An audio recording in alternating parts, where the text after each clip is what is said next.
Some become the ears that listen to stories. Some become the eyes that watch over forests and oceans.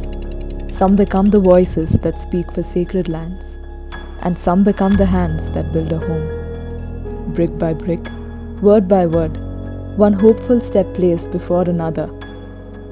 The change they wish to see, they choose to become it. In a reality full of nightmares, what is the place of their dreams?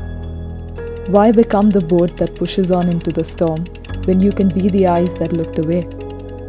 It's because these are the people who recognize the promise of the present, the power of now, the position that we as humans find ourselves in at this point in the Anthropocene, the age of man.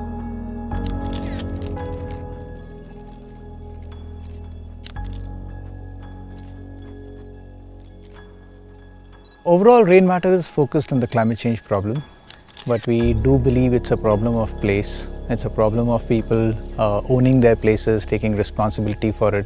If the communities do not understand, if you have a mountain of waste in your neighborhood, what is it doing to your soil? What is it doing to your air quality? What does it do to your water? And what health impacts do you have from that? So we are supporting a lot of organizations working with the communities through their lived experiences. So Waste Warriors is solving the waste crisis in the Indian Himalayan region. We work with local communities, local governments, local entrepreneurs and build capacities of the entire ecosystem to set up waste management systems so that waste does not get dumped or burnt in our eco-sensitive regions. Veditam is a research, media and action-oriented organization. We're working at the intersection of environmental and social justice. We're studying things right at the ground. We've been walking along rivers in India for the past 7-8 years. And we're learning the challenges that the river faces and communities along rivers face. And we're now solving for those problems that we've identified. So in Akshakalpa, one of the basic system which we are working is basically decarbonizing the entire farming system. Currently, we are working with closely 2,000 farmers, including dairy and non-dairy. At Biome, we work with communities, and communities could mean schools, layouts, apartment complexes in the city, farmers on the outskirts of the city and in villages to try and help solve their water problems for them. They are the ones who recognize that in spite of all that's bleak and grey, the present offers the opportunity to reclaim, to restore, to rewild. They believe that it isn't so bad that it can't be fixed, that the tools we possess are enough to get the job done. Theirs is a hope that is informed by knowledge, strengthened by science, and propelled by action. Theirs is a hope that's real. The wheels are already in motion, and who wouldn't benefit from a tiny nudge? So from the point of view of the place and the community living in the place, it is not a question of solving one dimension or the other. Right? If you're solving income, you have to account for your long-term assets in terms of soil health and water. If you're solving for water, you have to account for energy.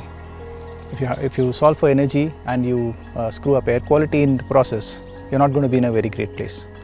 So I think from the lens of a place and the lens of a community in a place, I think these trade-offs and these intersections are natural and have always existed. In our problem solving, I think we are starting to catch up with that fact.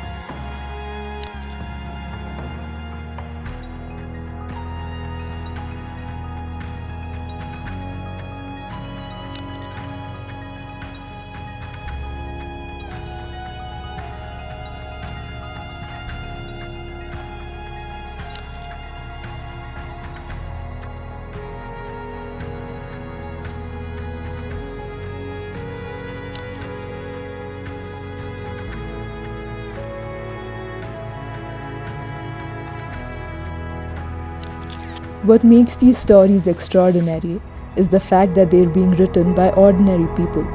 People who believe that they can affect the space around them with their actions, and that one ripple can affect more. These stories are being written by people who never once doubted their place in the story of everything.